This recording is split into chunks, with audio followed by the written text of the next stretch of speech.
Kalau kita tengok dalam prinsip keadilan di Malaysia, apa-apa sahaja perkara boleh dicabar, tetapi kita kena pastikanlah dokumen yang kita buat itu adalah dokumen yang valid. Kita tak perlulah macam, sebab saya nampak kan Imam, macam sedih juga bila kita rasa tak payahlah buat hibah, ada hibah pun kena cabar kan. Sebenarnya benda tu kalau kita tak tahu hujung pangkal apa cerita tu, kita tangguh dulu penilaian tu. Kalau kita tengok dalam isu-isu yang viral ni kan, dia banyak Imam, bila isu viral ni orang pun mula nak bercakap kan. Bagus bila berlaku, cuma apa yang selalunya kita sedikit macam terkilan adalah tidak dibuat apa-apa tindakan.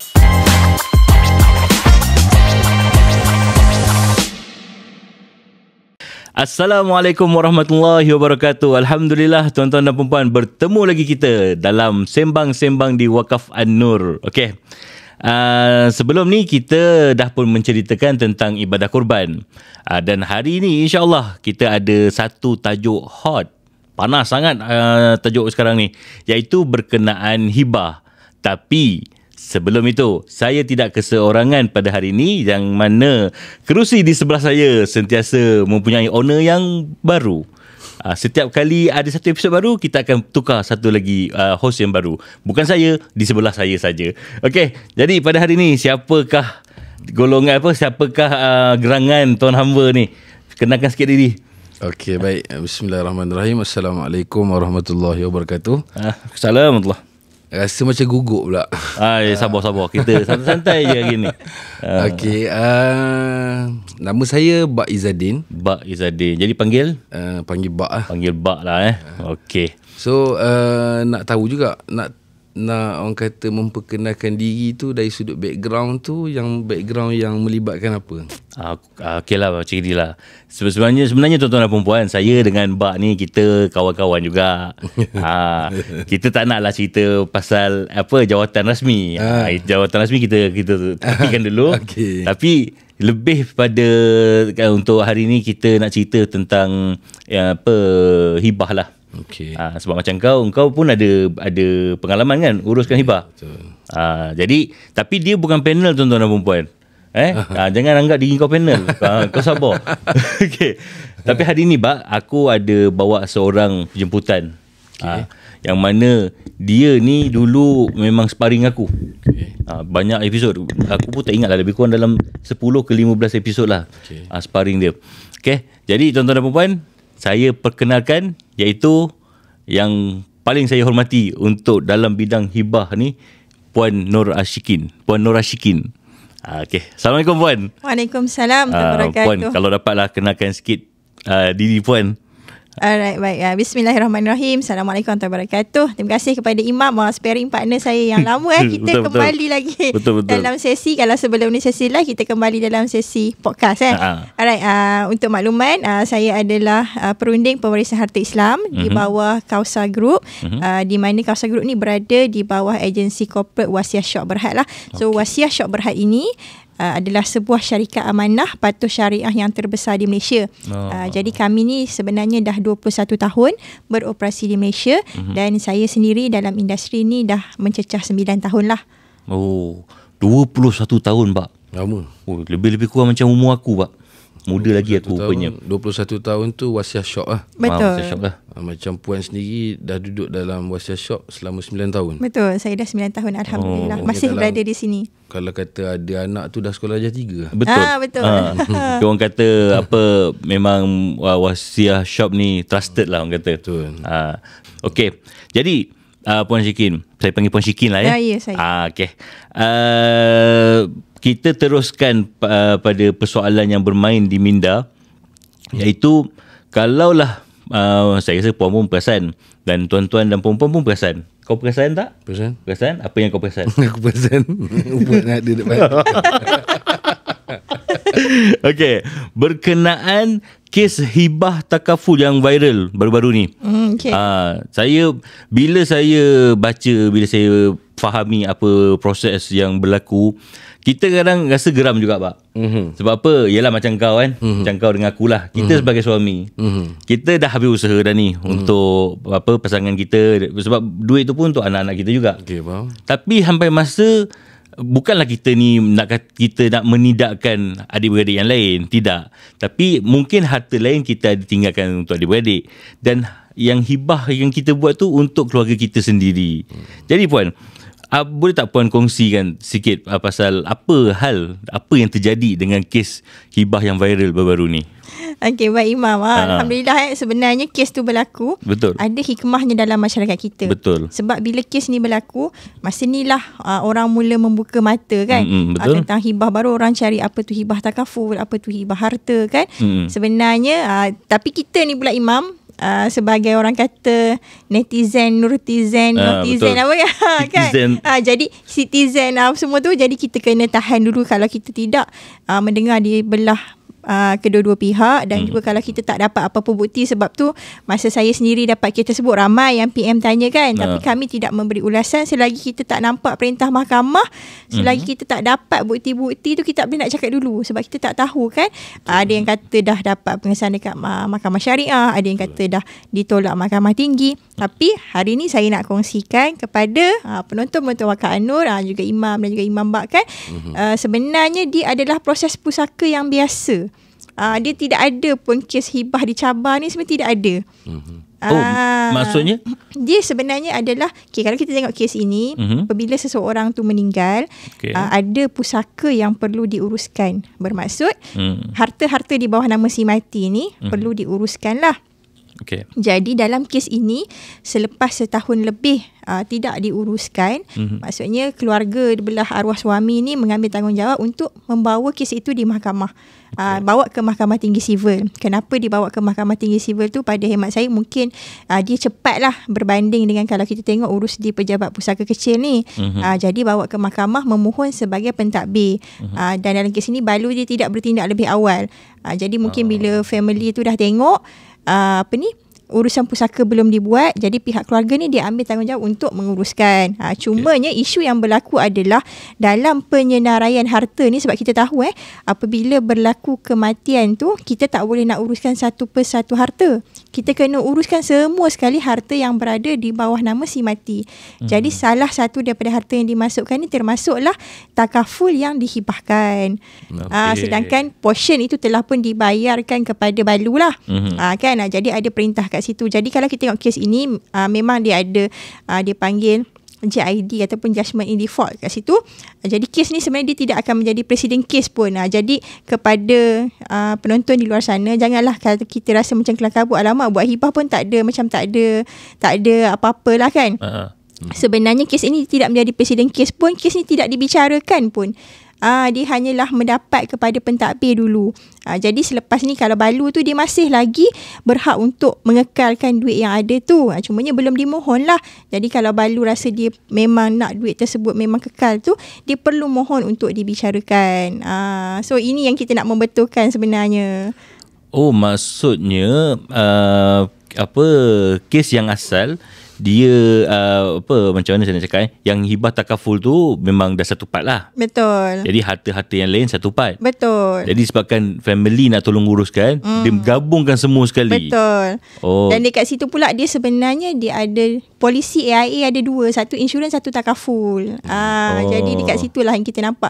Sebab tu kalau tengok kan ada perintah-perintah yang tersebar tu dia tulis insurans kan.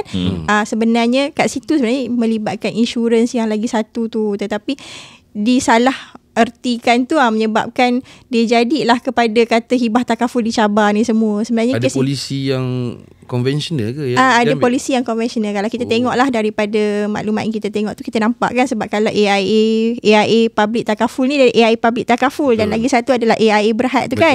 Dan AIA Berhad ni sebenarnya adalah polisi konvensional. Konvensional memang wajib faraid. Maksudnya kalau polisi konvensional ni bila waris terima, dia cuma boleh ambil pokok yang dibayar sahaja. So ada baki tu kena sucikan. Sucikan tu dengan cara kita hantar kepada pihak Baitul Mal lah. So dia ada 2 part kat situ. So adalah sedikit kat situ. Jadi kita tak perlulah macam, sebab saya nampak kan Imam, macam sedih juga bila kita rasa tak payahlah buat hibah, ada hibah pun kena cabar kan. Sebenarnya benda tu kalau kita tak tahu hujung pangkal apa cerita tu, kita tangguh dulu penilaian tu. Dan sebenarnya kalau kita tengok daripada mahkamah punya dokumen semua tu, so sebenarnya adalah permohonan untuk menguruskan pusaka. Itu prosedur biasa dalam kita nak menguruskan pusaka si mati. Oh, okey. Jadi kalau misal kata okeylah macam yang kes tu pun mahkamah dah keluarkan arahan. Betul. Tapi misal katalah macam jelah orang dah mula banyak petikai kan gambar. Jadi mungkin family pun dah faham benda tu boleh settle luar ke dengan Balu, ataupun masih kena Balu kena buat buat rayuan dengan mahkamah ke? Macam mana proses dia tu pula? Okey, kalaulah katalah memang Balu nak kekalkanlah hak tadi tu. Jadi kalau kita tengok kat sini, takaful yang dihibahkan ni, saya membetulkan term sebab dia sebenarnya dia bukan hibah takaful. Dia sebenarnya adalah polisi takaful yang dihibahkan. Sebab polisi takaful ni dia ada banyak cara pemberi manfaat, beneficiary, penama ataupun absolute assignment ke. Dalam kes ini adalah penerima hibah lah, beneficiary. Jadi polisi takaful yang dihibahkan itu, kalaulah Balu rasa memang dia berhak untuk dapat, dia boleh mohon pun untuk dibicarakan. Tapi kita kena ingat, bila dia melibatkan hibah ni, so Balu tu boleh mohon di mahkamah syariah lah. Walaupun kita nampak Akta Perbankan dan Kewangan Islam IFSA tu 2013 di bawah jadual 10 tu, dia adalah akta. So bila kita sebut akta ni berada di bawah bidang kuasa parlimen, dan bila parlimen mahkamah sivil lah. Tetapi sebagai orang Islam, apabila ada sahaja term yang melibatkan hukum syarak kita, iaitu hibah ataupun faraid, dia akan dibicarakan di mahkamah syariah. Jadi Balu tadi kalau dia nak mohon yang bahagian hibah tadi tu mengekalkan, boleh mohon di mahkamah syariah. Okey, boleh aku tanya sikit? Boleh. Silakan, Bang. Silakan. Takkanlah aku nak marah aku tanya. Bila menarik lah benda ni. Ya, betul. Cuma saya nak saya nak tanya, bila mana kita jumpa dengan satu entiti ni ataupun wasiat syok kan. So wasiat syok ni maksudnya sebagai contoh saya lah. Sebagai seorang suami, sebagai seorang yang bertanggungjawab kepada keluarga saya. So saya bekerja, saya adalah sedikit harta mungkin. So saya perlu berjumpa dengan pihak wasiat syok ni ketika mana saya hidup lah. Betul. Untuk membuat pengurusan harta lah kan. Betul. So pengurusan harta tu dilaksanakan ketika mana saya hidup, ataupun implementasi tu akan berlaku selepas saya mati. Alright. Dari sudut perancangan harta ni, maksudnya perancangan harta ni memang kita kena buat semasa hidup. Jadi maksudnya implementasi selepas kematian atau semasa hidup tu, kita tengok apa perancangan yang kita pilih. Contoh, kalau lah Imam Bak kata kat saya, Puan Syikin, saya nak buat hibah. Jadi bila kita kata nak buat hibah ni dia adalah semasa hidup. Maksudnya pemberi, penerima, ijab kabul ni dia akan berlaku semasa hidup. Tetapi mungkin dari sudut bertukar milik sahaja dia akan berlaku, pindah milik maksudnya pindah milik, dokumen semua tu hanya akan berlaku selepas kematian. Okey. Tetapi kalau lah Imam kata kat saya, saya nak buat wasiat. So wasiat ni kepada bukan waris lah. Contohlah Imam Bak kata, saya Puan Syikin, saya ada duit sikit, ataupun daripada polisi takaful imam lah polisi takaful imam tu 1/3 nak dihibahkan kepada Wakaf An-Nur. Jadi dia adalah wasiat 1/3. So bila wasiat 1/3 bermaksud dia akan berlaku selepas kematian. Tetapi dari sudut documentation, dia akan berlaku semasa hidup lah. Jadi imam pun sign dokumen wasiat semua. Kita pula bila berlaku kematian, kita akan bantu uruskan dana takaful tadi tu untuk serahkan kepada pihak Wakaf An-Nur untuk tujuan wasiat 1/3 tadi. Jadi tengok kepada apa perancangan yang kita nak buat. Dan di sini juga saya sukalah nak educate kepada masyarakat kan. Di wasiat shop ni dia ada solusi tabung hairat pusaka. Kalau hairat kematian, kita urus jenazah. Kan urus jenazah daripada mandi kapan semua kan. Tetapi di wasiat dia ada hairat pusaka, which is kita urus harta. Jadi pelanggan kita ni dia boleh mencarum secara bulanan, bayar RM65, RM80 sebulan ni. Bila berlaku kematian, pusaka dia ni tidaklah jadi macam tadi. Waris-waris kena pergi mohon. Bila pelanggan kita ni dia dah mencarum masa hidup, duit tu dalam tabung hairat pusaka tu kita gunakan untuk menguruskan pusaka si mati. Jadi urusan untuk mendapatkan surat kuasa mentadbir ataupun LA ataupun probate ni akan diuruskan oleh pihak wasiat syok. Jadi dia lebih mudah lah di situ. Berbeza kalau dah meninggal, kita tak lantik pentadbir, jadi macam kes yang tadi saya refer kepada kes tadi sebab mudah nak nampak contoh kan. Mereka kena ada 2 orang pentadbir bersama di kedua-dua belah pihak. Kenapa? Kerana si mati tidak melantik sesiapa pun. Jadi mahkamah dia kena adil lah. So dia bagi kedua-dua pihak. Tetapi kalau dah lantik semasa hidup, contohlah imam kan, imam lantik isteri. Jadi isteri nanti bila berlaku kematian, dia boleh menjadi pentadbir kepada harta-harta imam. Itu perbezaan dia lah kalau kita dah buat dan kita tak buat apa-apa. Dia sebenarnya risaunya puan ya, bila kita letak penama ni, yang penama tu dia automatik rasa diri dia adalah tuan punya harta. Sedangkan hakikat sebenar dia perlu menguruskan. Dia ada pegang amanah saja. Tapi tiba-tiba dia kata ini harta Ana yang punya.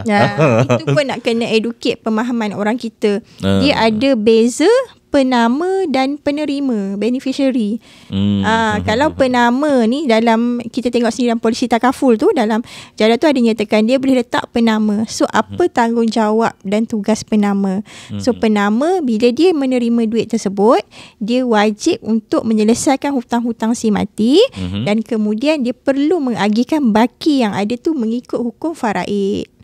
Jadi dia tak boleh ambil macam kita dekat Malaysia ni yang saya nampak penama ni KWSP, ada tabung haji. Tabung haji ada 2 kan, penama dan hibah kan. Takaful pun ada penama dan hibah. Jadi kalau letak penama, so memang wajib agih hutang dulu, bayar hutang si mati, kemudian baru agih kepada waris faraid yang berhak. Ada beza dia. Kira macam kalau saya silap, minta maaf lah. Tapi kalau saya tak silap, bermakna pihak-pihak yang menguruskan duit kita ni, bila kita dah letak satu penama, mereka sendiri kena terangkan pada penama tu juga. Awak ni sebagai pengurus, awak bukan penerima. Sebab nak bagi dia sedar. Kadang-kadang orang tak, yelah duit kan, orang terus mata gelap nampak. Tapi kan macam Puan Syikin, contoh bila mana kita dah bagi, maksudnya kita dah jumpa dengan wasiat syok dan kita dah mewasiatkan lah apa yang kita nak wasiat ni. Benda ni masih lagi boleh ada argument lagi tak daripada pihak waris? Sebagai contoh, macam tadi Puan Syikin bagi tahu, bila mana kita ada macam ada hati yang kita nak bagi wasiat, macam kita katalah saya nak wasiatkan kepada Wakaf An-Nur. Lepas tu implementasi tu berlaku selepas berlaku kematian pada pihak yang nak memberi lah. Kalau saya nak bagi, bila mana saya meninggal baru benda tu berlaku lah. So let's say bila mana saya meninggal, saya dah letakkan dekat situ wasiat yang saya akan bagi kepada Wakaf An-Nur. Tiba-tiba bila waris saya datang, dan waris saya boleh mencabar ke benda tu? Okey. Kalau kita tengok dalam prinsip keadilan di Malaysia, apa-apa sahaja perkara boleh dicabar. Walaupun kita dah pindah milik pun orang masih boleh cabar kan. Tadi masa on the way datang tu pun ada yang mesej saya tanya pasal dah letak nama anak apa semua kan.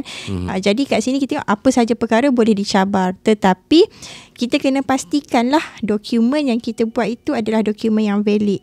Dan kalau macam Imam cakap dalam konteks wasiatkan kepada 1/3 ni kan, apa sebenarnya tujuan wasiat 1/3?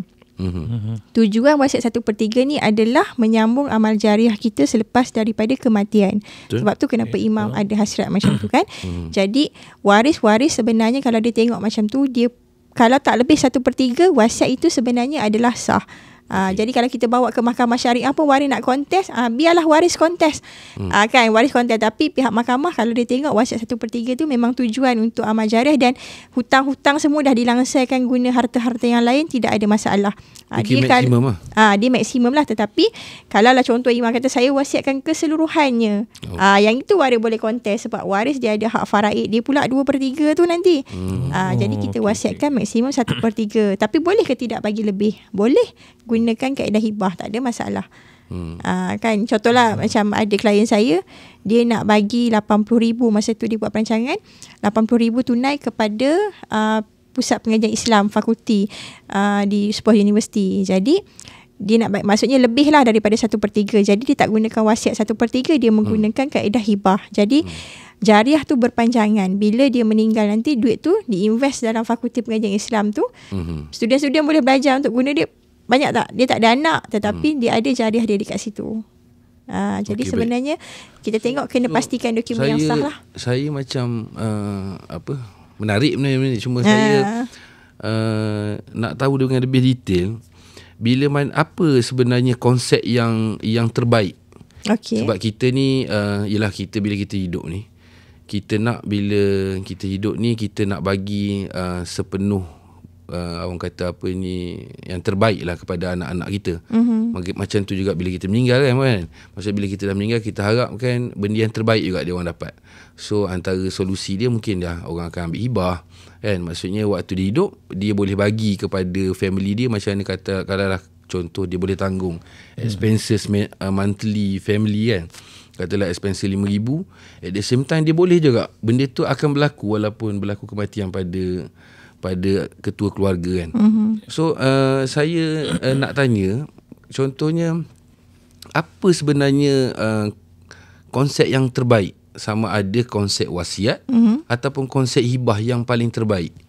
Maksudnya kalau saya datang jumpa puan lah, konsep yang terbaik yang orang kata bila benda tu dah implement esok, bila mana saya dah tak ada, benda tu orang kata dah tak ada lagi argument lah. Maksudnya orang akan cakap, oh tak apalah, saya dapat part ni je lah. Tapi sebelum tu Bak, sebelum tadi kau minta konsep kan. Okay, sebelum puan jawab konsep, mungkin ada di kalangan penonton kita ni masih tak faham lagi hibah apa, wasiat apa. Okey. Macam tadi Bak tanya tu lebih pada arah ke wasiat dah. Soalan dia tadi tu mungkin macam sama ada berancangan hibah, lah. Sama ada hibah. Bukan yang tadi ni, yang sebelum ni, puan jawab tadi tu. Okay. Rasanya itu lebih pada wasiat lah 1/3. Kita tak cerita hibah. Tapi mungkin di kalangan penonton kita ni masih tertanya-tanya apa wasiat, apa hibah. Dan itulah, kalau dapat puan terangkan yang itu dulu, baru cerita pasal konsep tadi tu. Boleh. Kita tengok dari sudut pengertian dia. Yang pertama, kita kena tahu bahawa hibah ini dari sudut pengertiannya adalah pemberian atas dasar kasih sayang tanpa mengharapkan apa-apa balasan. Jadi hibah ni dia perlu cukup rukun dan juga syarat hibah. Okey, rukun dan syarat hibah dia, yang pertama dia kena ada pemberi. Pemberi hibah mestilah sihat tubuh badan, waras akal fikiran dan tidak berada dalam keadaan yang maradul maut. Maradul maut ni maksudnya dia berada dalam kanser stage 4, dia dah bedridden, ataupun kalau dari sudut ingatan dah Alzheimer, tu semua tak boleh lah. Okey. Dan kemudian dia kena ada harta yang ingin dihibahkan, itu adalah harta yang milik sah pemberi hibah. Jadi saya ambil harta imam, saya nak hibah pada imam Bak. Tak boleh lah. Bukan harta saya ambil harta jiran saya hibah pada Imam Aziz. Tak boleh juga. Okay? Saya accept je. Kan? Dia tak tahu harta siapa, dia terima je kan. Kena harta sah milik pemberi hibah lah. Yang ketiganya, perlu ada penerima hibah. Okay. So penerima hibah kena ada dan dia ada qabul yang berlaku. Maksudnya pemberi ijab, penerima qabul, macam kita akad nikah tu lah. Dia tak ada bertangguh kat situ. Dan yang keempat ni, dia kena ada ijab qabul lah.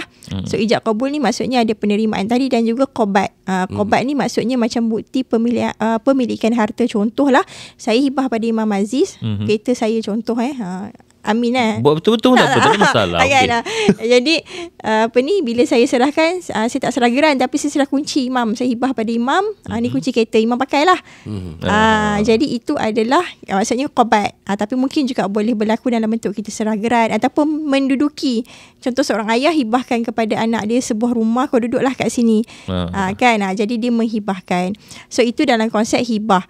So dia adalah berlaku hidup. Maksudnya pemberi hidup, penerima hidup. Okey. Kalau kita tengok kepada wasiat, yang pertama kita kena tahulah wasiat ni boleh diberikan kepada siapa. Tadi kalau hibah boleh diberikan kepada sesiapa sahaja. Sama ada waris, bukan waris, individu ataupun organisasi. Contoh macam ni lah, Wakaf An-Nur kan, kita boleh bagi. Wasiat pula dia tak boleh beri kepada waris. Dia hanya boleh diberi kepada bukan waris.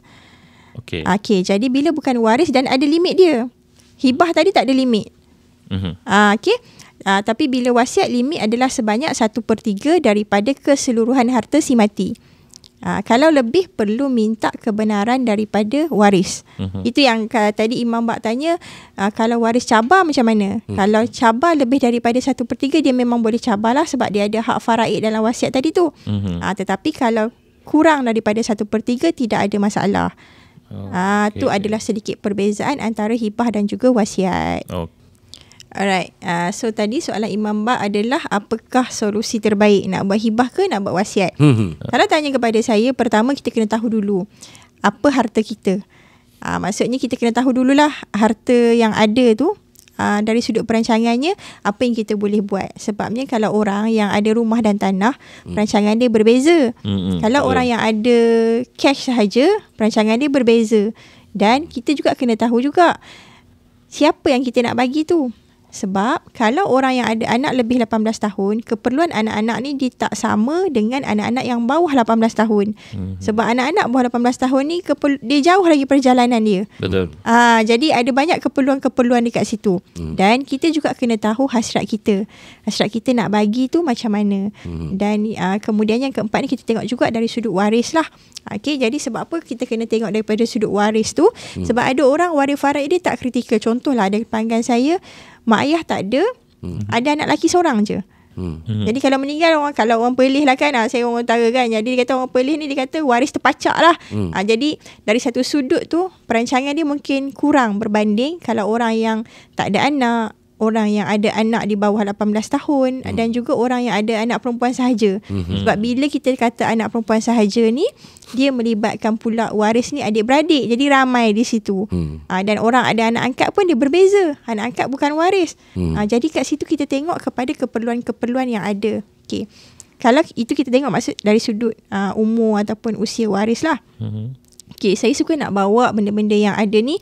Contohlah Imam Bak. Kita ambil contoh Imam Bak boleh ke? Boleh. Anak umur berapa? Anak saya yang sulung umur 9 tahun. Okay, sulung umur 9 tahun. Yang bongsu? Yang bongsu umur 2 tahun. Okay, bongsu umur 2 tahun. Maksudnya masih di bawah 18 tahun dan perjalanan mereka ni masih jauh. Okay, jadi kalau anak-anak yang di bawah 18 ni, apa yang kita tengok? Yang pertama, dia perlukan kepada tempat tinggal. Sebab dia tak boleh beli rumah sendiri, Imam, betul tak? Kita pun nak beli rumah susah tak? Susah kan? Nak kumpul, nak beli deposit, nak bayar monthly ni bukan satu benda yang mudah. Jadi, ada keperluan tak untuk memberikan mereka tempat tinggal? Ada.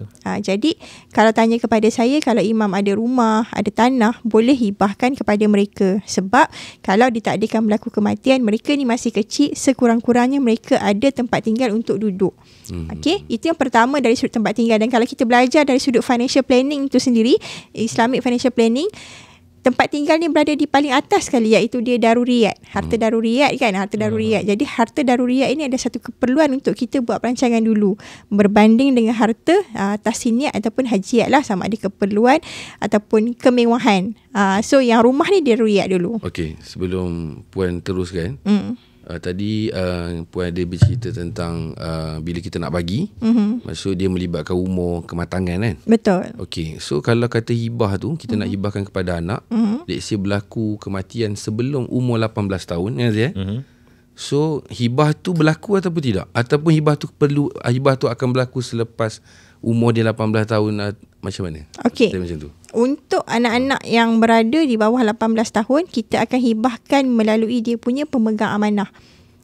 Jadi kalau dalam kes kita pasangan suami isteri ni, kita boleh hibahkan kepada mereka, direct kepada anak, tetapi yang menerima qabul ni adalah pasangan kita.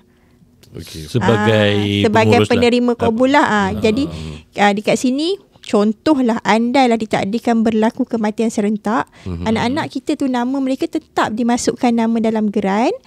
Mungkin yang menerima qabul tu meninggal juga kan, mak atau ayah meninggal serentak, tapi dalam tu akan dipilihlah waris yang terdekat, biasanya sebelah ayah diorang. Maksudnya sebelah ayah tu ada datuk ataupun pakcik-pakcik kan, diletakkan sebagai pemegang amanah untuk hartanah. Tapi dia tak boleh buat apa lah, dia ada caveat kat situ. Caveat pemegang amanah, tanah tu tetap bahagian anak kita, rumah tu tetap bahagian anak kita. Nanti bila ulang bicara masa mereka umur 18 tahun, akan dikeluarkan pemegang amanah tu, rumah dan tanah itu menjadi milik anak kita. So nama tu kita akan letak kan? Sorry Zia. So nama yang penama yang kedua tu kita akan letakkan waktu wasiat, ataupun memang kita wasiat syok sendiri akan cari. Sebagai maksudnya contoh, nama pemegang amanah. Contoh kan, kalau kita cakap tadi pemegang amanah tu berlaku kematian secara serentak. Secara serentak. So maksudnya bila katalah accident kan, bila accident ayah nak bagi pada anak, mak sebagai pemegang amanah. Betul. Tapi ayah naik kereta dengan mak, tiba-tiba meninggal. Okey, dua-dua meninggal. Dua-dua meninggal. Waktu ayah membuat pengusaha harta pusaka dengan wasiat syok tu tadi, pemegang amanah kedua tu memang kita dah kena letakkan. Biasa kita dah lantik. Kita dah lantik kita dah letak backup. Biasanya penama tak jadi dua lah. Betul. Dia biasanya dalam, kalau dekat wasiat shop ni dia ada satu dokumen, nama dia dokumen pelantikan wasi. Okey, jadi dia dokumen pelantikan wasi ni dia berbeza lah dengan dokumen hibah tu. Dokumen hibah tadi yang terima orang lain, tetapi dalam dokumen pelantikan wasi tu kita dah ada backup dah. Wasi ni kita boleh lantik sampai 4 orang kan. Jadi ada nombor 2, nombor 3, nombor 4. Biasanya kita akan minta backup yang kedua lah. Tetapi kadang-kadang pelanggan ni masa buat tu dia buat seorang aja, tiba-tiba berlaku kematian serentak. Jadi sekiranya berlaku kes macam ni, kita akan berhubung balik dengan waris lah. Tanya balik dengan waris, siapakah waris yang terdekat untuk menjadi penjaga harta ni. Tapi dia mesti mengikut akta undang-undang keluarga Islam lah, AUKI ni, iaitu dia akan pergi kepada datuk ataupun bapa-bapa saudara sebelah arwah ayah dia. Okay. Tapi kalau dalam bila misal kata macam dia dah buat penama sampai 4 orang kan, yelah, orang kita ni kadang-kadang dia punya tahap bagus betul. Minta maaf tuan-tuan dan perempuan takut aku nak cakap pak. Tapi yelah, macam ada takut sebab dia harta banyak. Alhamdulillah, amin. Tapi aku apa pun tak ada. Dia macam tu. Bila orang kita ni, bila dia nak diberi tanggungjawab, contoh kata aku nak letak engkau jadi pemegang amanah. Dia macam ada yang kategori okey lah, okey boleh. Tapi dia lupa yang dia tu pemegang amanah je. Dia rasa masa tu itu harta aku punya. Tapi satu part lagi dia kata, aku takut nak jadi pemegang amanah ni. Sebab apa? Dia risau akan datang bila sampai masa dia kena uruskan, ada tak melibatkan dana yang dia kena keluarkan. Okey. Yang itu orang kita ni ada sikit dia confuse lah. Dia confuse dan dia takut. Maksudnya kita masuk Aziz sekarang ni kos pengurusan harta pusaka tu. Sebab dia pun sebagai pemegang je. Jadi macam mana nak tukarkan kepada nama anak yang dah 18 tahun tadi tu. Kos pengurusan harta pusaka ni maksudnya. Yelah kot. Aku pun tak tahu. Kos pengurusan harta pusaka. Kos harta pusaka. Okey. So kalau kita tengok kat sini, untuk pelanggan-pelanggan di wasiah ni, sebenarnya tadi saya dah mention tentang tabung khairat pusaka tu. So tabung khairat pusaka tu dah membantu untuk melangsaikan kos urus pusaka. Sebab tu kalau tengok kenapa di wasiat shop ni dia pakai konsep front load model. Maksudnya pelanggan dah selesaikan masa hidup kos tu. Jadi di belakang ni waris tidak lagi perlu dibebani dengan kos-kos yang lain lah. Jadi kalau ada pun mungkin kos yang macam contoh pergi pejabat pusaka ada bayar 0.2%. Yang itu adalah diambil daripada pusaka si mati. Tetapi macam pelanggan wasiat shop ni, bila dilanggan al-wasitah ataupun tabung khairat pusaka tu, dia memang dah ada khairat kematian pula tambahan RM2,000. Jadi duit tu boleh diambil untuk melangsaikan kos yang dekat pejabat tanah tadi tu. Sebab saya berminat dengan isu ni, sebab betul ke puan, saya pernah dengar harta yang dibekukan ni sehingga mencecah kepada bilion ringgit. Tapi saya lupa berapa figure. Betul. Dia mencecah sehingga berapa bilion? Kalau kita tengok daripada sumber 97 rasmi, bilion. 97 bilion. Sumber rasmi sebenarnya dikeluarkan pada tahun 2016. Itu yang lama, betul. yang rasmi lebih daripada 60 bilion. Tetapi kita nampak sampai sekarang ni dia tidak ada statistik rasmi lah daripada pihak JKPTG. Sebab kita takut amount tu kita terkejut kan, tetapi kita memang dah membaca pun ada yang mengatakan sampai kepada 100 bilion. Of course lah kita boleh tengok lah. Sebab sebelum ni pun kita nampak peningkatan tu dari hari ke hari dia makin meningkat. Jadi kat sinilah sebenarnya pentingnya untuk kita buat perancangan tadi. Dan saya suka juga bila tadi Imam tanya kan pasal kos tadi tu. Contohlah kalau lah ada hibah yang dicabar. Contoh hibah di pihak wasiat shop yang dicabar. Kalau kita tengok dari satu sudut, pihak yang nak mencabar dia perlu bayar peguam tak? Perlu kan? Dia perlu keluarkan kos sendiri kalau dia nak bayar program. Tetapi untuk pelanggan-pelanggan di wasiat shop ni, dia dah memang komprehensif, di mana yang menerima, contohlah kita hibah pada anak bawah umur, tiba-tiba ada waris tak setuju cabar kan, anak tu ada duit tak nak cabar? Tak ada kan? Tapi sebenarnya parents dah tolong bayar dah masa hidup. Jadi anak yang terima dia tak perlu risau pun tentang kalau kata hibah tu kena cabar. Pihak wasiat shop ni dah ready untuk bertindak bagi pihak mereka dan tak perlu untuk keluarkan kos peguam tadi sebab parent dah bayar masa hidup tadi. Macam aku ni Fiz. Aku ni kalau orang bercerita ni aku banyak tanya. Tak apa, lagi bagus. Aku sebab bila makin orang bercerita makin banyak aku nak tanya. Sebab bila kita bertanya ni orang kata apa, sebenarnya bukanlah kita nak kata kita tak pandai, tidak. Tapi sebenarnya kita sedang menimba ilmu. Ada orang minta maaf cakap, ada orang dia takut nak tanya. Sebab bagi dia kalau ditanya tu satu benda yang memalukan dalam hidup dia. Sedangkan contoh dalam kelas lah, ada kelas ada apa-apa soalan semua diam. Bila seorang angkat tangan je tanya soalan kau. Bila balik rumah je mak bapak yang geram. Kau ni kat sekolah tak tanya ke cik? Balik tanya parent Okey, jadi bolehkah aku teruskan dengan pertanyaan ni? Boleh. Okey. Baik, bila tadi kita bercerita tentang satu saluran yang disediakan oleh Wasiat Shop. Maksudnya tabungan bersama lah. Kan? Tabungan bersama untuk yang mana tabungan tu objektif dia untuk melangsungkan orang kata pengurusan harta tu lah tadi kan. Kata tadi puan ada cerita tentang RM68 atau beberapa ringgit lah yang perlu bayar tu kan. So beberapa ringgit ni yang perlu dibayar ni adalah depends kepada harta ke macam mana? Sebab kalau contoh sebagai contoh, kalau orang tu maksud saya tu bayaran tu dengan perlindungan pengurusan yang berapa nilai dia. Sebab sebagai contoh saya di dalam maksudnya saya dalam takaful lah, macam takaful, dia akan ambil takaful tu based on berapa. Maksudnya kita akan tengok kepada berapa tanggungjawab dia. Berapa tanggungjawab. Maksudnya expenses berapa sebulan dikalikan dengan setahun dan kita akan kalikan dengan 5 tahun. Macam tu. Macam contohnya berapa lah. Contohnya 1 juta ataupun 2 juta. Keperluan dia kan. Keperluan dia. So kalau macam dalam Wasiat Shop ni sendiri, tabungan tu sendiri, allocation kepada pengurusan harta pusaka tu sendiri berapa sebenarnya?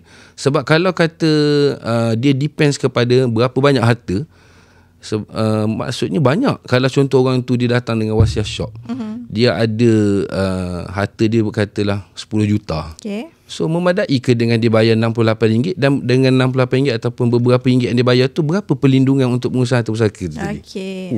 Kau punya gaya cakap kau punya gaya cakap aku rasa macam aku dekat parlimen tu. Kan? Tak, sorry. Saya terfikir. Saya terfikir soalan tu. Sebabnya kita bayar berapa untuk perlindungan berapa, kan?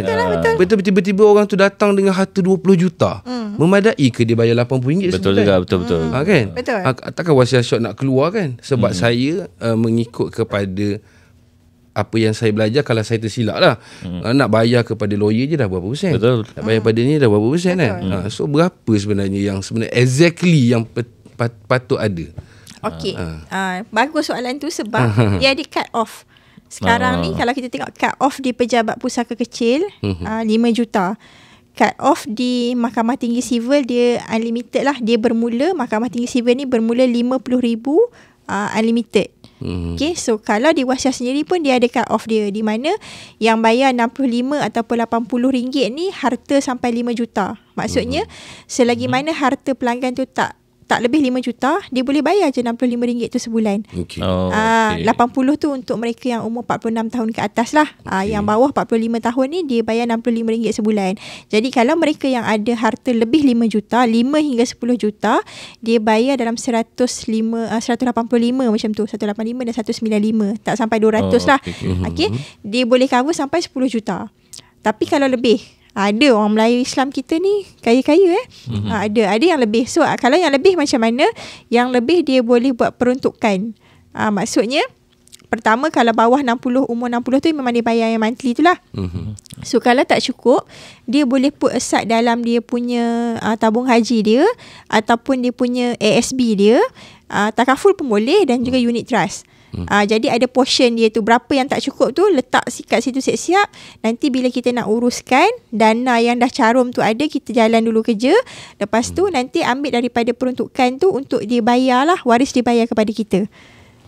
So cut off tu senang je nak ingat. Ikut pusaka kecil 5 juta. Dan kalau lebih 5 juta, of course ke Mahkamah Tinggi Sivil lah. Cuma kita kena tahu Mahkamah Tinggi ni dia boleh bermula daripada RM50,000. Okay, baik. Clear bah? Clear, memang clear. Kau punya Aku boleh tanya lagi ke? Aku memang bagi kau bangga, aku bangga betul dapat kawan macam kau awak. Taklah bukan. Tak persoalan tu timbul. Ya, betul. Sebab tak. kita bila kita dah panggil Puan Syikir ni kan. So apa ini kesempatan ni. Kesempatan yang ni. Mungkin yang mendengar, sidang penonton yang mendengar, mungkin dia dapat ambil input ni. Betul, Tapi betul, ada betul. mungkin sebilangan besar yang tak dapat bersama-sama dengan kita dalam live hari ni kan. Betul. So secara tak langsung input-input yang saya dapat daripada Puan Syikir ni mungkin saya boleh sebarkan kepada kawan-kawan kan. Kepada kenalan-kenalan yang orang kata ada niat nak buat pengusaha harta pusaka ni. Tapi dia orang ni tak tahu nak disalurkan ke mana. Betul. Kan? Tapi sebelum aku terlupa. Macam tadi Puan ada cerita pasal apa yang waris anak kecil, lepas tu waris lain nak cabar. Jadi hakikat sebenarnya hibah tu boleh dicabar atau tak? Boleh. Boleh Jawapan dicabar. dia boleh. Apa sahaja benda di Malaysia ni boleh dicabar. Tapi kalau kita dah pastikan mengikut hukum syarak, hibah itu berjalan secara sah, jadi tidak ada masalah dan kita tak perlu risau. Dan saya sukalah nak share sedikit statistik, dan benda ni pun dimention oleh CEO kami baru-baru ni. Kes wasiah ni clean track record lah. Maksudnya kita dah ada lebih daripada 400 kes yang dah dicabar. Alhamdulillah semuanya mendapat pengesahan patuh syariah. Dan cuma ada satu yang sekarang ni ke Mahkamah Rayuan lah. Tetapi di situ sebab dia bawa lawyer luar, maksudnya dia tidak menggunakan panel wasiah, panel lawyer kita. Jadi sebab dokumen ni kita yang tahu kan, maksudnya kita yang buat, kita tahu macam mana nak bawa kepada pihak mahkamah tu. So dekat sinilah penting kenapa kita kena buat. Yang pertama, bila kita nak buat dokumen ni, pertama kita kena tahu hibah itu dari hukum syarak tu adalah sah. Dan bila kita pergi kepada syarikat amanah yang macam ni, maksudnya kita dah tahu dah track record dia.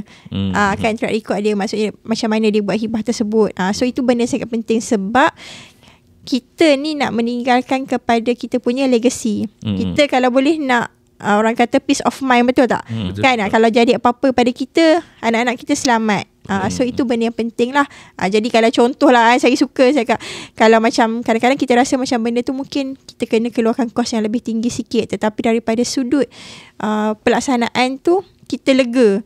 Kan kalau macam kita lah, kalau kita nak pergi travel ke mana-mana, kalau kita pergi tempat tu baru nak cari hotel, baru nak cari tempat makan, kan macam kita dah buang masa banyak. Betul. Kan.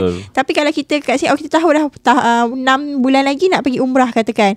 So dah survey dah package mana yang ada sediakan. Jadi bila pergi tu kita tahu, sampai tu kita dah lega dah. Kan. Jadi dia lebih mudah berbanding kan bila dah jadi baru nak buat. So itu antara benda mungkin saya boleh bagi analogi mudah untuk jelas lah. Okay, baik. Coba macam inilah Pak. Kalau kau ada harta, tak apa, aku accept je. Kalau kau nak buat hibah atas nama aku okey je. Kau nak aku hibahkan atas nama kau? Ya, betul. Pada saya pun boleh. Sebab saya sebenarnya yang di Europe pun saya belum hibah lagi. Jangan bagi tahu. Nanti ada satu lembaga kejap. Okey. Okay, Pak, apa persoalan yang bermain? Persoalan yang saya boleh saya tanya? Boleh pula. Baik. Saya nak tanya, dia macam gini tau. Kalau penonton tengok dekat rumah kan, dia macam ada satu dinding. Aku lebih banyak tanya pasal hibah, kau lebih banyak tanya pasal wasiat. Sebab tapi tak apa, okey. Duduk okey. Sebab dia saya nak tanya, sebenarnya saya lebih nak faham tentang perjalanan. Okey. So kita dah terbuka tadi. Apa nama ni, benda-benda yang berkaitan tentang perjalanan ni kita dah tahu jelas lah. Okey, perjalanan dia macam ni, perjalanan dia macam ni, perjalanan dengan costingnya lain. Dengan costing dia. So sekarang ni kita nak tanya tentang perjalanan juga. Kita nak tanya tentang perjalanan ni berkaitan tentang orang kata waiting period, masa lah. Nak cakap tentang masa lah. Okey. Pengusaha harta pusaka ni, berapa masa yang paling cepat yang kita kata akan berlaku proses pencairan harta, betul? Sebab kita seperti yang kita faham, kenapa harta ni perlu dibuat pengusaha harta pusaka, because of harta ni bila mana berlaku kematian, harta ni akan di-freeze, betul? Betul. So dia akan, bila mana kita pergi kepada wasiat shop ni adalah satu entiti yang untuk menguruskan harta supaya harta kita tu dicairkan. Betul. So kita nak fahamkan, kita nak tahu kat sini dari sudut jangka masa proses pencairan harta tu, sekiranya tidak ada apa-apa argument, tidak ada apa-apa orang kata cabar-mencabar, maksudnya semua ahli waris setuju, Maksudnya menerima je dengan kadar berapa pun yang dia orang dapat.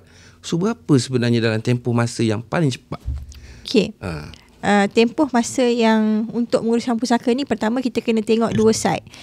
Okey, kalaulah harta tu diuruskan di pejabat pusaka kecil. Okey, kalau kita tengok SOP di pejabat pusaka kecil ni lebih kurang 6 ke 9 bulan. Tetapi dia berbeza-beza, pengalaman kami dia berbeza ikut kepada kapasiti pejabat pusaka tersebut.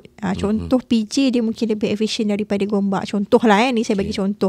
Jadi mungkin kadang-kadang PJ mohon lambat lagi, Gombak dah mohon 2-3 bulan ke depan, tetapi yang panggil dulu PJ.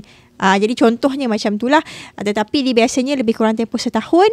Kalau di PPK tu dia akan selesai. Tak, maksudnya tak ada apa-apa argument semua tu, dia akan selesai lah. Okay. Tetapi di Mahkamah Tinggi Sivil dia lebih cepat. Kalau Mahkamah Tinggi Sivil ni dalam tempoh lebih kurang dalam 3 ke 6 bulan tu biasanya dah selesai. Macam saya ada kes 3 bulan selesai dah. Jadi maksud dekat sini antara pejabat pusaka dan Mahkamah Tinggi memang kita nampak Mahkamah Tinggi lebih cepat lah. Okay. Cumanya dalam kes ini bermaksud kalau pelanggan tu dia dah buat perancangan awal dan kita bantu uruskan, memang cepat lah. Sebab bila dia meninggal saja, waris call kita pun datang ke rumah buat khutbah pusaka dalam lebih kurang tempoh seminggu atau 2 minggu lepas kematian tu. Kemudian dari sudut dokumen kita dah ada.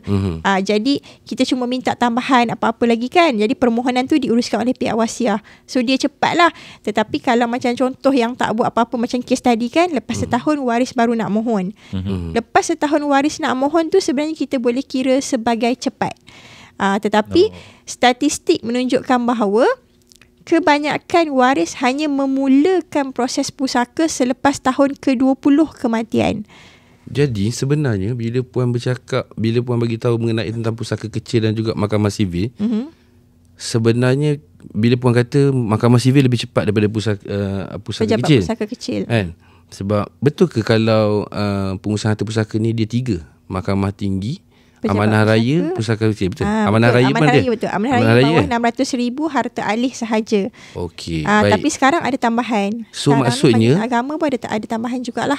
Okey. So maksudnya perbezaan tempat yang kita nak pergi tu adalah mengikut kepada nilai lah. Betul, mengikut maksudnya kepada kita nilai pergi kat pusaka kecil ni adalah disebabkan peninggalan harta dengan bawah figure 5 sekian. juta, ya. Okey, maksudnya pergi kat Amanah Raya sekian punya figure.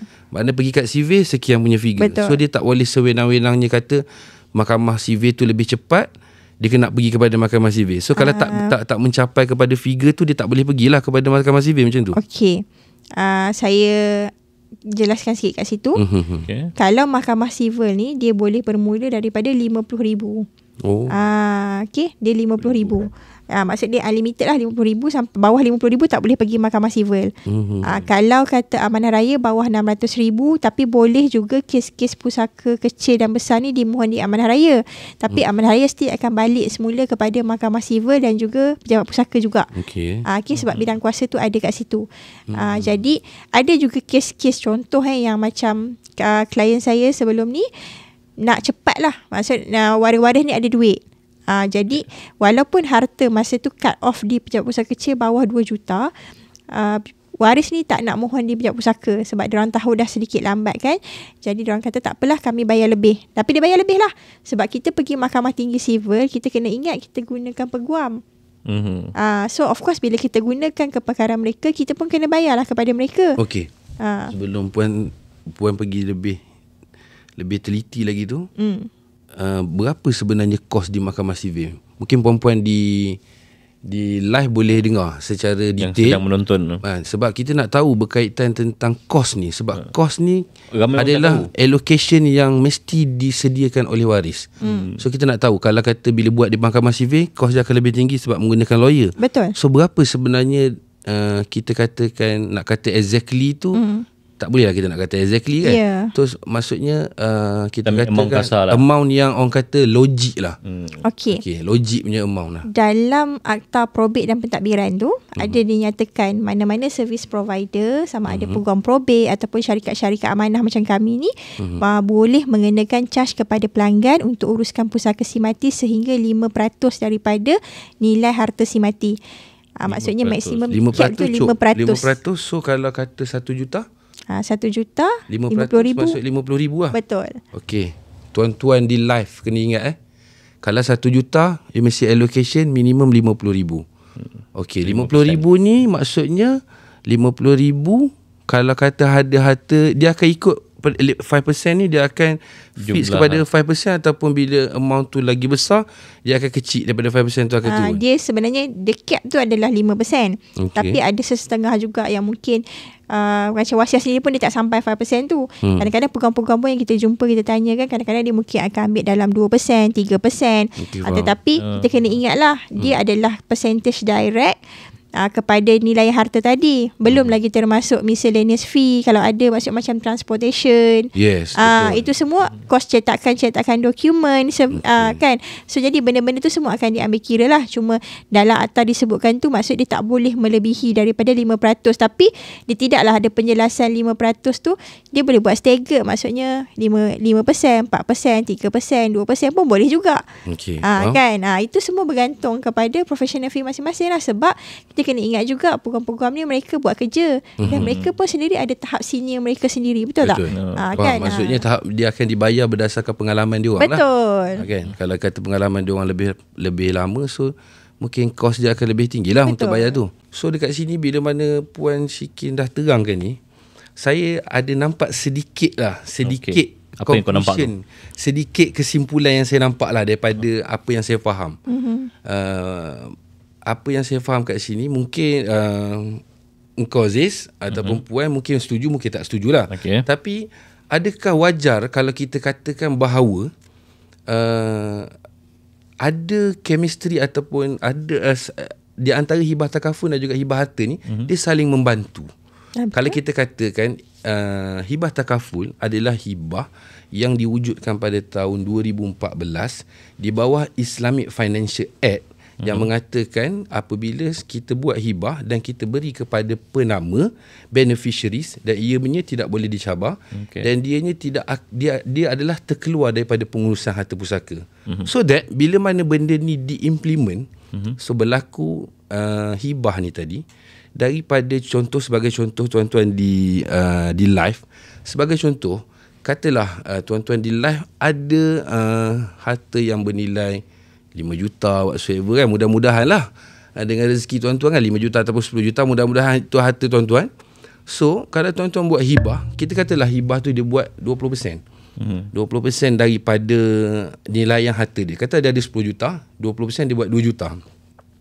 So betul tak kalau kata dengan 2 juta ni tadi, bila mana waris terima 2 juta tu, waris boleh gunakan untuk pengusaha harta pusaka. Sebab dengan pengusaha harta pusaka ni dia akan melalui kos yang kita sebut tadi tu. Betul lah. Untuk percayaan harta tadi tu. Dan hibah takaful ni dia terkecuali daripada pengusaha harta pusaka. So dia orang tuan-tuan yang di live mungkin boleh menggunakan satu kaedah yang mana kita perlu kepada dua-dua ni. Sebab kita ibarat seperti puzzle. Saya menggambarkan benda ni seperti puzzle. Maksudnya pengusaha harta pusaka ni sangat perlu sebab kita bekerja, kita beli rumah, kita ada emas whatsoever, kita ada tanah. So takkan kita nak biarkan benda ni freeze sehingga kan harta yang dibekukan tu naik dan terus naik, betul tak?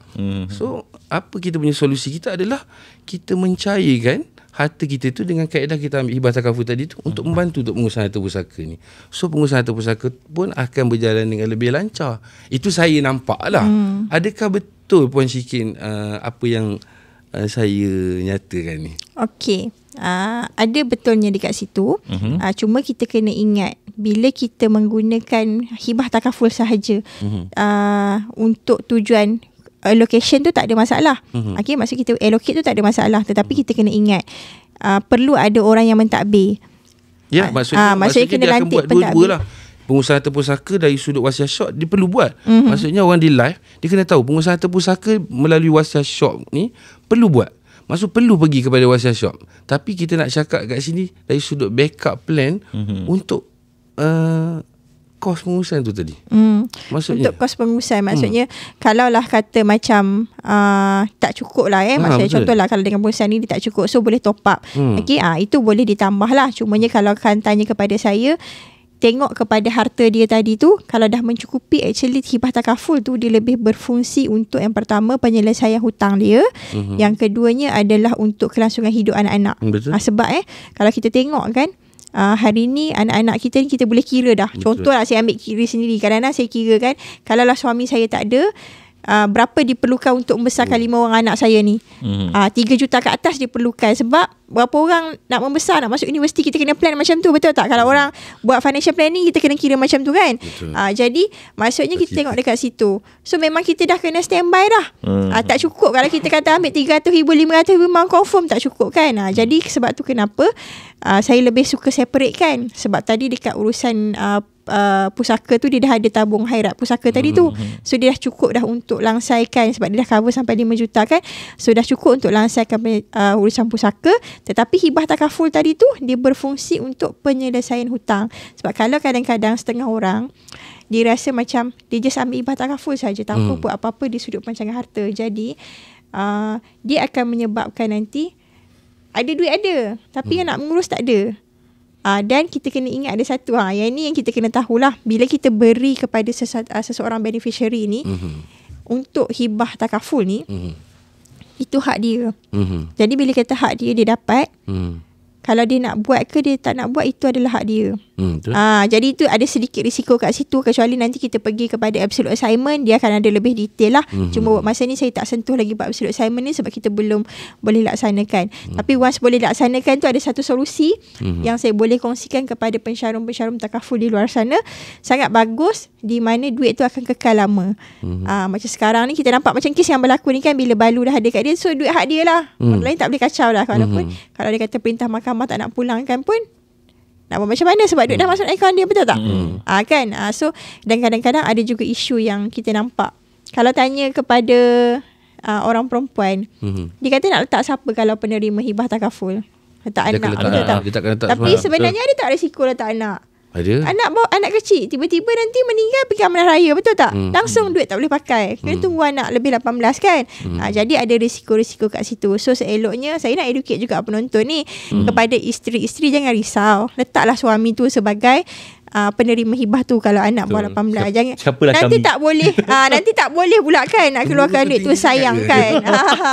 Tapi kan puan, bila cerita pasal, yalah, bila masuk pasal letak nama suami lah kan, dia tak adalah pasal cerita pasal suami sangat. Sepengalaman puan lah, sepanjang puan berada dengan Wasiah Shop ni, apakah pengalaman yang paling ekstrim untuk puan uruskan harta klien-klien yang ada ni? Pengalaman paling ekstrim. Pengalaman paling ekstrim. Dan juga ada tak orang buat hibah dengan institusi yang macam Wakaf An-Nur ni ke? Okey. Pengalaman yang paling ekstrim tu, nak tengok yang baik ke nak tengok yang kurang baik ke macam mana?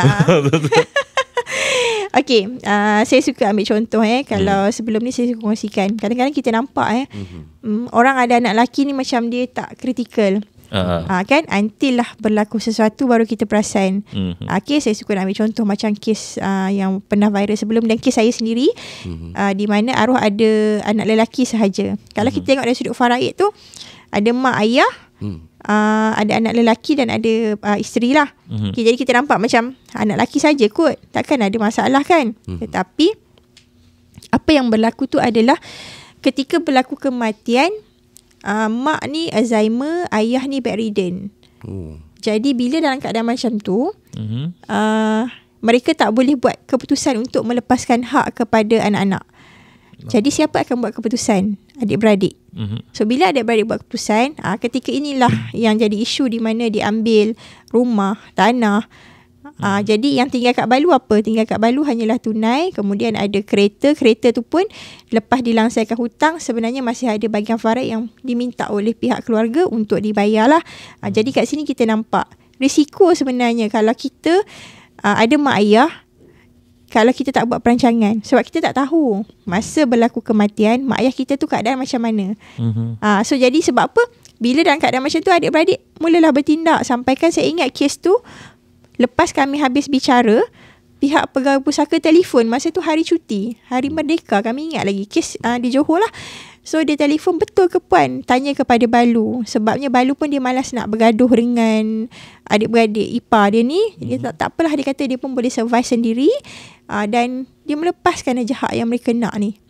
Sampai kepada tuntutan insurans yang pihak bank bayar, iaitu pihak tempat bekerja lah. Arwah ni bekerja di bank dulu. Bank ada bayar insurans, tetapi sebabkan polisi HR dia tidak clear, jadi kat situ pun pihak waris menuntut. Tetapi pegawai pusaka ni bagus. Dia kata dah lah ambil yang harta-harta tak alih ni dah diambil. Apalah salahnya diberikan kepada anak tu tadi kan, duit insurans tadi tu, sebab anak-anak ni masih lagi di bawah umur pada ketika itulah. Jadi ini antara perkara yang kenapa saya 9 tahun dalam industri, sebab pada saya ada keperluan untuk berada dalam masyarakat, untuk educate masyarakat, untuk membuat perancangan harta supaya kita tidak menganiaya anak-anak yang masih kecil ni. Itu antara yang ekstrim. Betul. Jangan main-main. Sihir-sihir ni pun benda biasa. Betul. Saya ingat lagi saya pernah tolong klien buat hibah. Lepas klien buat hibah tu, klien share dengan dia tu kena sihir. Jadi ini benda yang memang biasa. Pasal bab harta pusaka. Kau buat hibah, saka kat sebelah. Sebab tu saya kalau perasan saya tak suka kongsikan gambar klien. Kalau saya kongsikan untuk tujuan educate, saya akan tutup muka klien. Sebab kita tak tahu di belakang tu siapa yang melihat. Betul. Kan kita tak berani. Tapi saya ada satu isu kan Boy. Ada yang sampai satu tahap tu minta supaya Balu dengan anak-anak keluar daripada rumah. Itu biasa. Itu biasa. Lepas tu bila dia buat macam tu, kat mana tempat dia? Okey, sebenarnya mana tempat yang macam mana dia orang tu nak pergi? Kat mana dia orang tu nak pergi? Sebenarnya dia orang boleh mohon untuk dapatkan pengesahan CJ Faraid. Okey, jadi Balu ataupun anak-anak yang dihalau ni sebenarnya boleh pergi ke Mahkamah Syariah untuk dapatkan pengesahan CJ Faraid bahawa mereka ni adalah waris faraid yang sah. Jadi kalau orang faham, dalam kusuk hartanah ni sebenarnya dia tak boleh simply halau macam tu. Cuma yang berlaku dalam masyarakat kita ni adalah dia malah nak gaduh, betul tak? Dia dah kena halau, dia pun dah ada kesan emosi, takkan nak duduk lagi kat situ kan. Jadi dah tahu hati. Bila dia cakap dekat boleh situ tuntut sebenarnya. Tapi macam mana kita nak selesaikan tu? Sebagai contoh kita katalah seorang Balu, maksudnya suami dia ada rumah. Maksudnya harta dia ada satu rumah. Betul. So dekat dalam pengurusan harta pusaka ada hak, mungkin ada hak mak dia. Mak dia masih hidup, ayah dia masih hidup. Betul. Dan ada hak anak-anak dan isteri. So far macam ni dia orang nak, bahasa kampung kata nak racik lah daripada harta tu tadi. Dia tak boleh nak sempadan-sempadan. Tak boleh nak sempadankan kan. Dia tak boleh nak sempadankan. Jadi sebab tu ada keperluan dia. Pertama, kalau kita sedar kepada situasi tersebut, ada keperluan untuk suami tadi hibahkan rumah tadi kepada anak-anak dan juga isteri. Maksudnya masih ada kesempatan ni boleh buat. Tetapi sekiranya dah berlaku, apa option yang ada? Yang pertama, kemungkinan mak ayah ni dia rasa macam tak apalah, diserah semuanya kepada menantu dan anak-anak. Tapi dalam 10 kes, berapa banyak kes macam ni? 1. Itu statistik. Okay, yang keduanya, mereka mungkin tak nak rumah dan tanah tu, tapi mereka nak duit. Jadi kiralah kalau portion mak ayah 2/6, darablah dengan contohlah sebuah rumah 500,000. So Balu nak pastikan dia dan anak-anak boleh duduk dalam rumah tersebut, kenalah bayar 2/6 daripada 500,000 tu. Dan yang ketiga adalah kadang-kadang mereka tak nak pun tebus duit ni, tapi mereka nak nama tu dimasukkan dalam geran. Kenapa? Sebab bila kita simpan, hartanah ni kan dari hari ke hari makin meningkat. Jadi bila nak jual, value dia makin tinggi tak? Jadi bila dah duduk tu nak jual, perlu persetujuan bersama. Tak boleh nak jual 1/2 rumah, betul tak? So itu situasi yang ada di Malaysia hari ni. Sebab tu kenapa saya keep on educate masyarakat. Kami semua ni keluar bertemu dengan masyarakat untuk pastikan kalau kita ada rumah, ada tanah, buatlah perancangan siap-siap supaya tak nak berlaku kes-kes macam ni lah. Okay. Jadi Puan, mungkin ada di kalangan penonton ni dia tertanya-tanya, apa kaitan Wakaf An-Nur dengan Wasiah Shop? Yalah, tertanya-tanya sebab kita bidang kita. Macam Puan bidang Puan. So boleh Puan huraikan sikit pada penonton Alright. apa kaitan kita sebenarnya. Okay, so kalau tengok hari ni kan kita buat sesi ni, kenapa sebenarnya kita nak menggalakkan masyarakat di luar sana? Pertamanya boleh buat perancangan harta, dan yang kedua adalah merancang harta dengan menggunakan salah satunya untuk sambung amal jariah menggunakan kaedah menghibahkan kepada pihak Wakaf An-Nur. Okay, sebab apa? Kita ni 3 perkara kan yang bila berlaku kematian, terputuslah segala amalan kecuali 3 perkara. Ilmu yang bermanfaat, sedekah dan amal jariah, doa daripada anak yang soleh. Okay? Dan doa daripada anak soleh ni bukanlah kata anak saja, kawan-kawan semua itu pun dikira doa juga kan. Tetapi dalam konsep musa harta ni, harta yang kita ada ni kita nak jariah tu berpanjangan. Jadi kita adalah rakan kolaborasi dengan pihak Wakaf An-Nur. Kita menggalakkan tuan-tuan perempuan di luar sana kalau boleh untuk sebahagian harta yang ada tu, kalau rumah dan tanah tu tak apalah bagi kepada anak-anak kan, tetapi mungkin ada tunai yang nak diwakafkan. Sebabnya dekat Wakaf An-Nur ni, betul tak?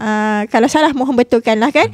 Duit-duit ni kita bukan saja macam gunakan secara one off, betul tak? Kita bagi dana untuk contoh ajar mereka yang tak mampu untuk gunting rambut, untuk cari pendapatan mereka, bagi latihan kan, menjahit semua tu. Jadi kat situ bila dia buat kerja-kerja ni, dia belajar daripada dana atau perempuan tu, dia beri makan kepada family dia. Jadi ada jariah yang berpanjangan dekat situ. Betul. Kan. Jadi kita memang menggalakkan tuan-tuan perempuan kalau ada hasrat nak sambung amal jariah tu, Wakaf An-Nur adalah salah satu organisasi. Dan Wakaf An-Nur ni yang bagusnya adalah dia mendapat pengiktirafan antarabangsa sampai di Dubai untuk menguruskan wakaf ni. Jadi adalah trusted organisation. Jadi kalau nak memilih salah satu daripada organisasi untuk menguruskan wakaf ni, bolehlah untuk berwakaf dengan pihak Wakaf An-Nur ni. Jadi pun kalau macam di luar sajalah ada tak orang yang buat hibah, dia menjawab pada soalan saya sebelum ni lah, dia buat hibah pada institusi. Ada. Contoh macam yalah macam Wakaf An-Nur, ada jugalah kat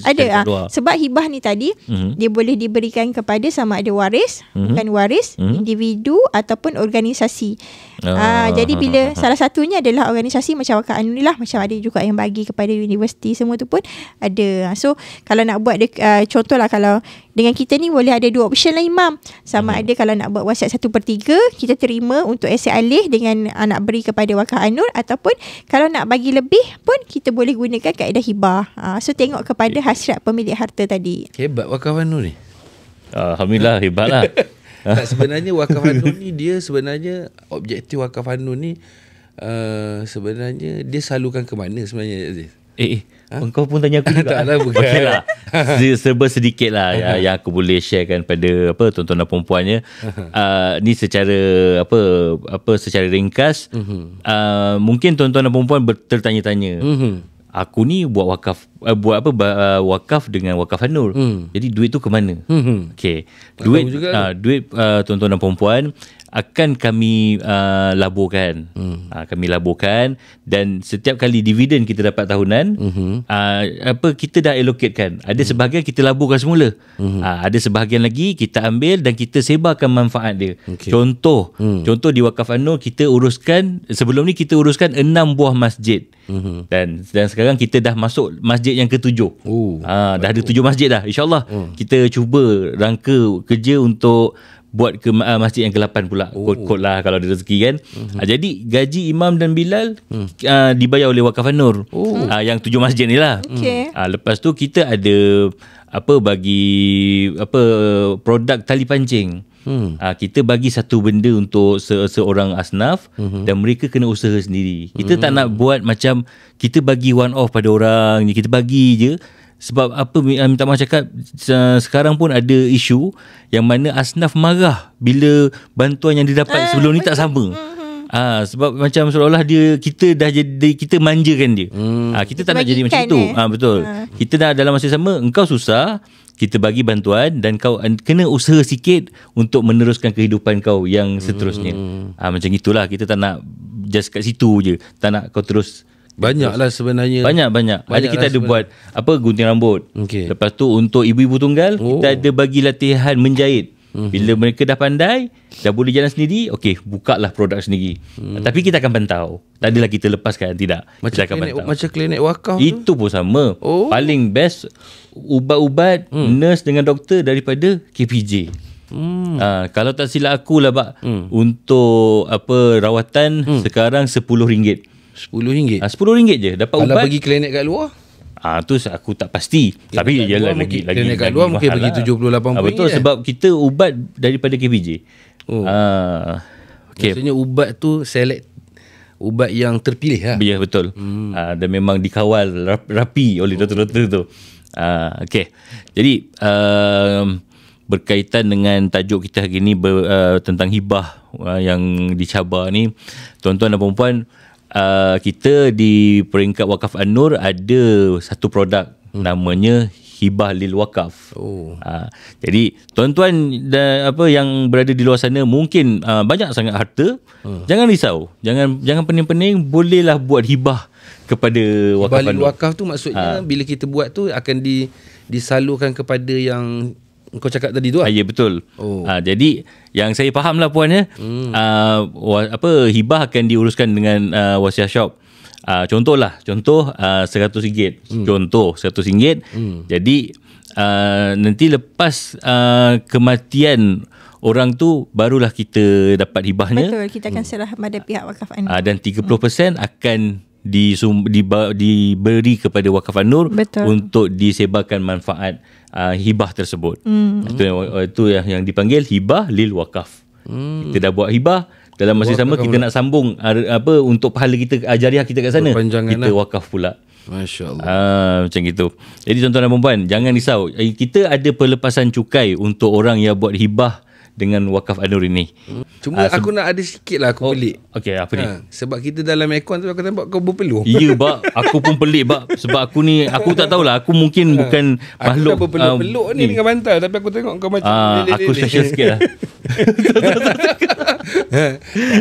Tak apa. Okey. Jadi sebelum kita akhiri lah, kau ada apa-apa nak cakap?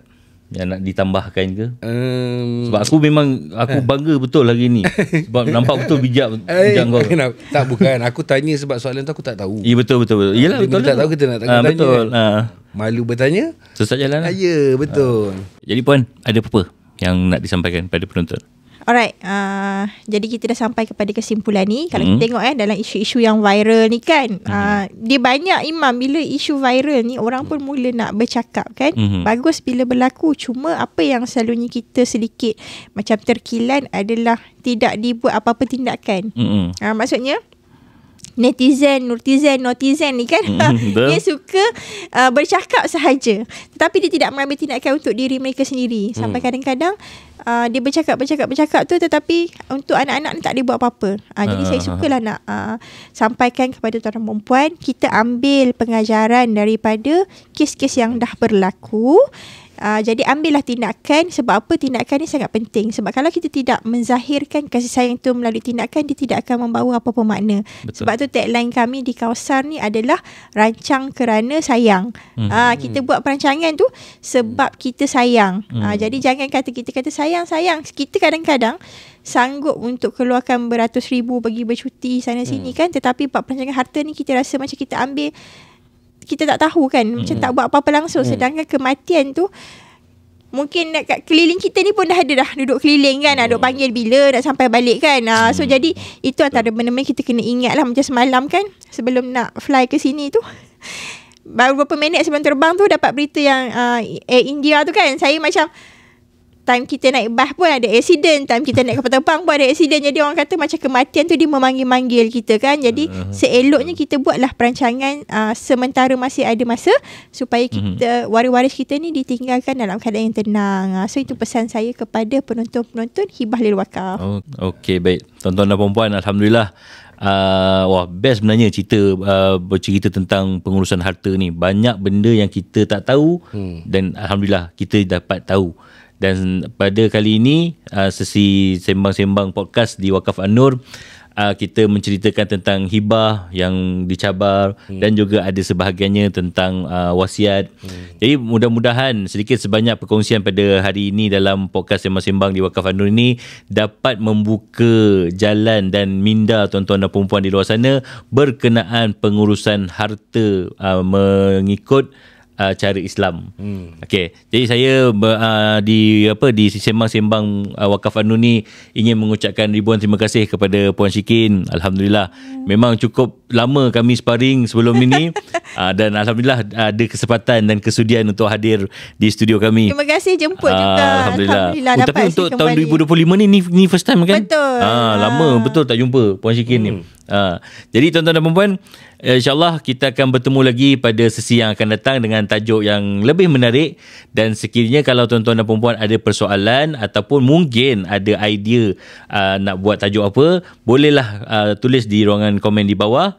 Dan insyaAllah kami akan cuba kupas tajuk yang tuan-tuan dan puan-puan minta kepada kami.